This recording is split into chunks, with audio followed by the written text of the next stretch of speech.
Okay, my presentation is going to be a little bit different than the rest of the presentations because I'm going to specifically focus on how I observed impact during my PhD research. And I want to start off with three of my biggest dreams in my life. One of them is Bob Dylan. The first one was when I was in primary school. I definitely wanted to swap or exchange my older brother for little sister, and I wanted to move to the US. Don't know why, but I didn't. My second big dream was when I was 15 and 16, and I started to listen to music of Bob Dylan. I definitely wanted to get married with Bob Dylan, but I didn't, and I found somebody else who was even much lovelier than that. And in my late 20s, I had another big dream. I wanted to find a place where pure aesthetic applied theatre, a form of applied theatre which is not consolidated by contextual demand, free from moral defilement, free from that which harms, weakens or pollutes, separate from all intragenous or extragenous matter, a form that is genuine, real and clean. On my PhD journey, I had to conclude that there is no such utopia. Applied theatre is always compromised, and sometimes perhaps to a greater degree than other times. So this paper will look at one of my case studies on this journey. It's a theatre company called Broekman.mov, translated in English, We From the Hill, located in a Vidigal slum or favela in Portuguese in Rio de Janeiro, in Brazil. And this is the view from the purpose of this paper is to give a glimpse, embedded in an example of my PhD, what impact is, how it works on different levels, and more closely in this example, what is the impact of dirty money within an applied theatre company in Rio de Janeiro, within this favela, within this slum, within this unwanted space, and shows what the opportunities are by demonstrating this. So the first layers of theatre company Broekman.mov were built during the 1980s at the end of the military dictatorship, when censorship still ruled the streets and neither space nor freedom was available for artistic journeys. Partly due to the gorgeous location, Vidigal attracted many artists, painters and filmmakers, including Gucci Fraga, who was working for the professional music industry at that time. The diverse artistic community in Vidigal mostly resided in apartments at the beginning of the hill, closer to the wealthier and richer residents. But in the actual favela, in the middle and upper slopes, the poor dwellers used recycled materials to construct shacks, following the organic flows of the hillside. The community was a place where the richer artists and the poor residents quickly mingled with and through the luxury amount of art and music on the street. And when Gucci Fraga in 1986 was invited to carry out a theatre project in Vidigal, this project fulfilled the idea for a core theatre group that started off in 2019. The mutual exchange between artists with theatre experience and their willingness to assemble a theoretical paradise in which artistic quality would be essential and the people from within the favela would receive and contribute to the artist's idea was formed. So their early successes were booked through this dialogue. The group's main principles were the uses of the intrinsic worth of the community in performances, the recognition and identification within the audience, and the space to experiment and alternatives plays within the classical work of Brazilian and English literature. Helen Nicholson describes three different significant theatre movements that have contributed to the development of 21st century applied theatre.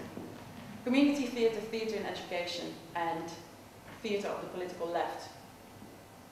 One of the significant three theatre movements, theatre of the political left, originated during the 1920s in the workers' theatre movements in Britain and America, in which socialist theatre workers used agitprop theatre as a vehicle for political agitation and engagement with working class audiences.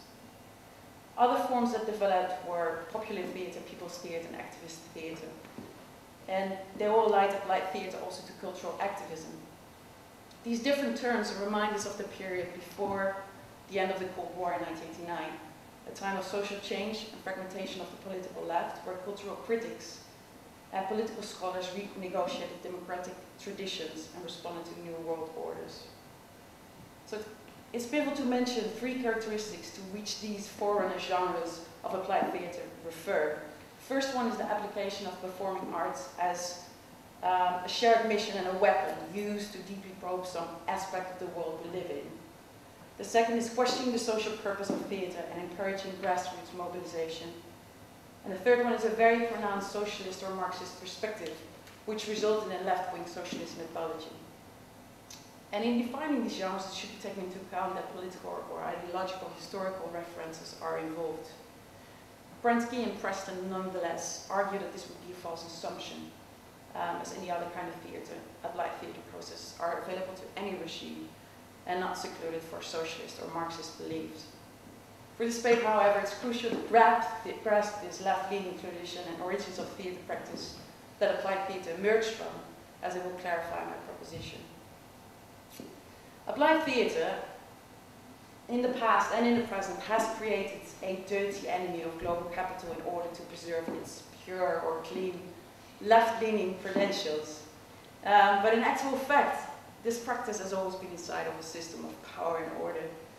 And this paper draws attention to the fact that applied theatre is embedded in global systems and global economical flows of finance and economic exploitation and destruction, which, and I quote Jen, use like dirt is something that everyone is aware of, but is rarely comfortable when it looks into the face of it. End of quote. We're reluctant to be confronted with dirt, and we might prefer often for others to deal with it. Terms as dirty and clean are words of symbolic language. And social anthropologist Mary Douglas argues in 1966 that the idea of dirt reminds us of two concepts: the care of hygiene and respect for conventions.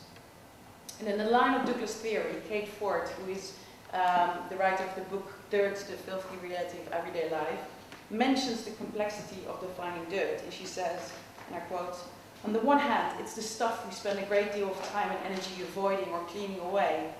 It's bacteria, it's filth, but on the other hand, it's the ground beneath our feet, the soil in which we grow our food, the stuff that supports and sustains us."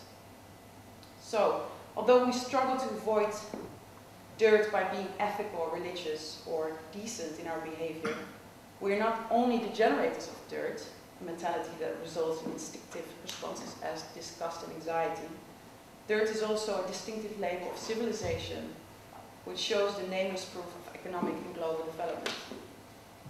Social systems create the category of dirt in order to separate and exclude experiences, objects, and realities that threaten this system of order.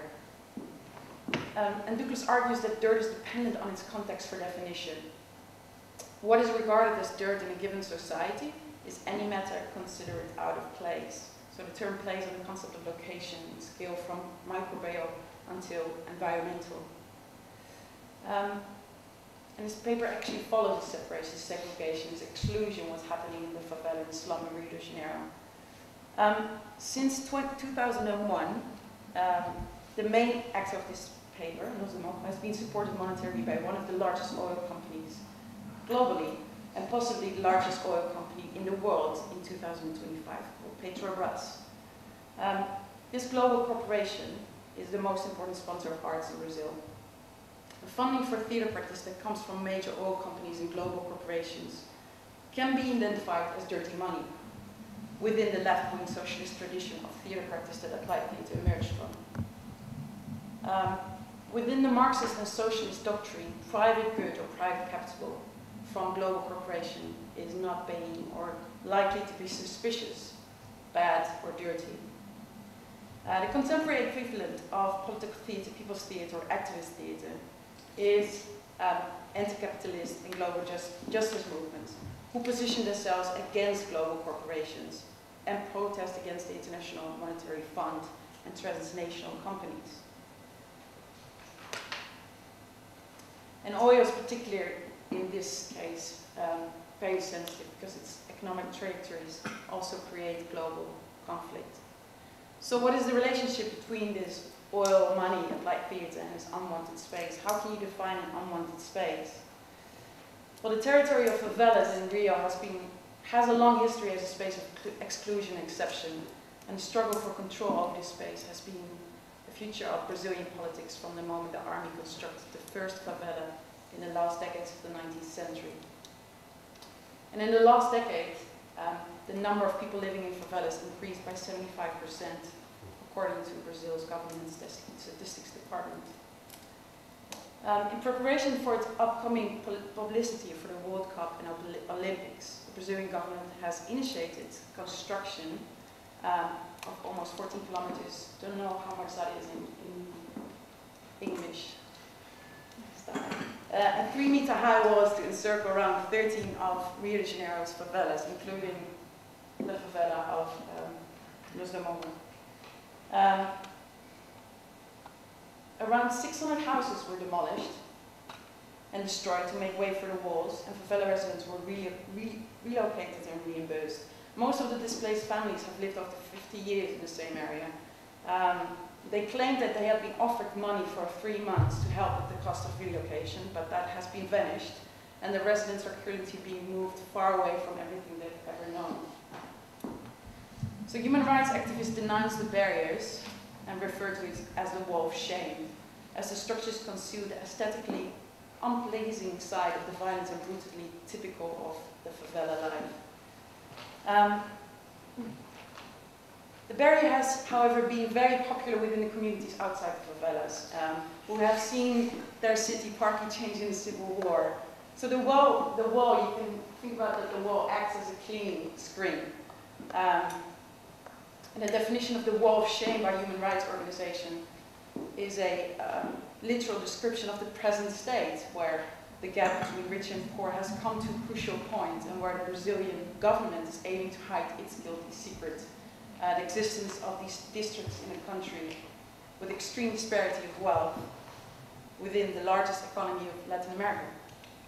And ironically, the expression wall of shame, coined by politician and mayor of West Berlin, Willy Brandt, while condemning the consequences of Berlin's wall for dividing families, ideologies, business and religions, comes exactly 20 years after the fall of the Berlin Wall.